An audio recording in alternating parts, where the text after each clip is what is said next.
In this mini lecture of the Soil Slopes and Stream series, we'll talk about the balance between soil erosion and weathering.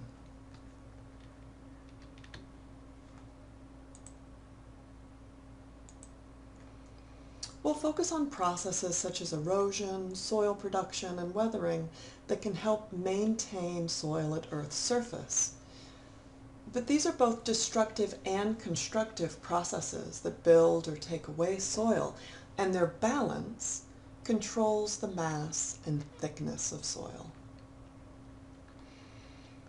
In a prior posted lecture, we learned about soil creep and heave processes, and how landscapes such as these soil-mantled hills obtain their shape at the same time sediment moves downhill. Erosion's often thought of as an event, but here soil creep is slow.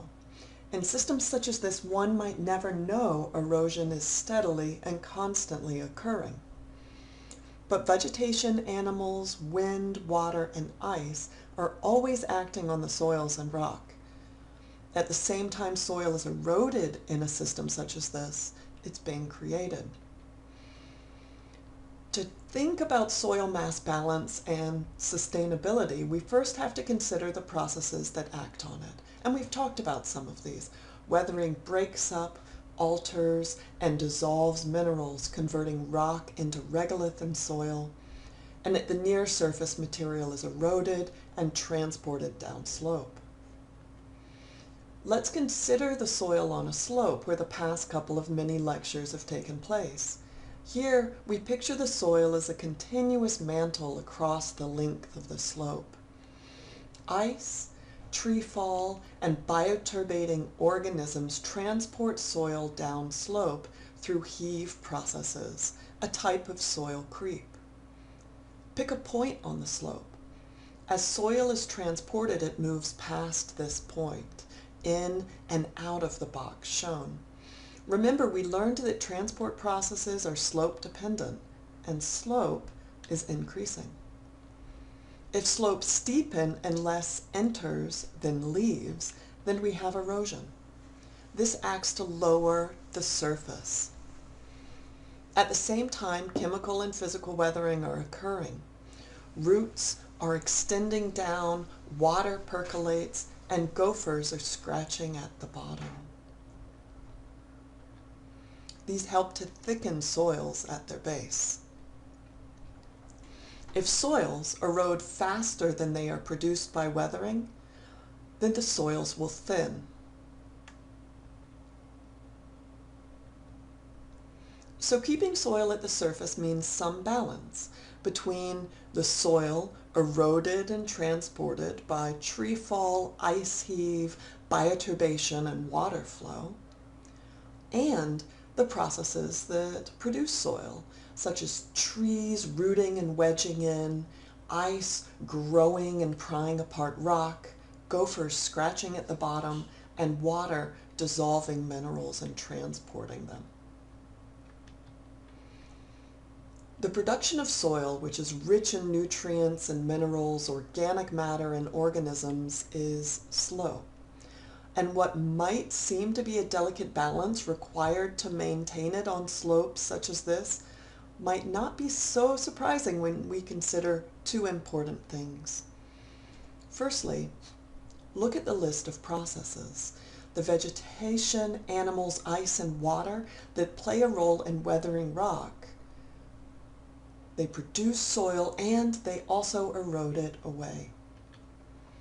For example, we discussed how gophers mix and move soils, heaving it out of holes and helping to creep down slope.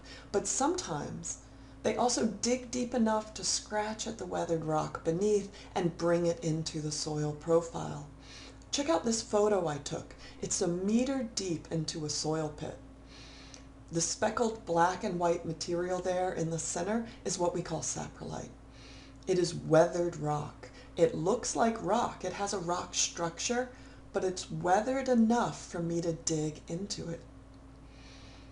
The black hole at the base is a gopher burrow, boring right through the saprolite.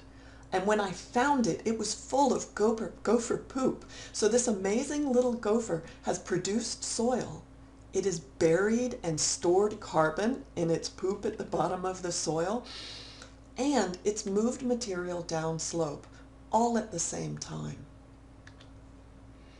The second reason we might expect a balance or feedback is that each of the weathering agents we discussed largely come from the surface. Most terrestrial organisms live at or near the surface. Roots extend down. Rainwater also percolates in. And ice grows best at the surface because the air is typically cooler than the ground in winter. This means that weathering processes are highly effective when soils aren't too thick for ice and organisms to reach bedrock.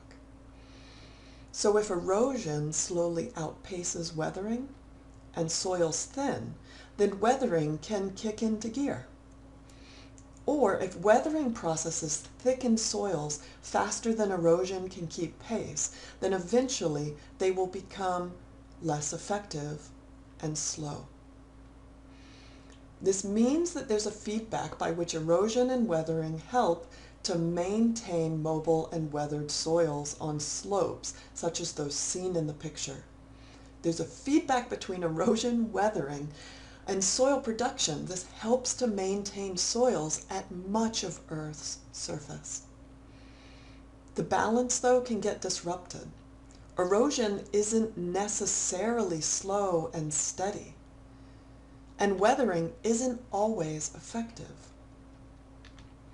For example, sometimes a landscape is too dry and there just isn't enough water for chemical weathering reactions to occur.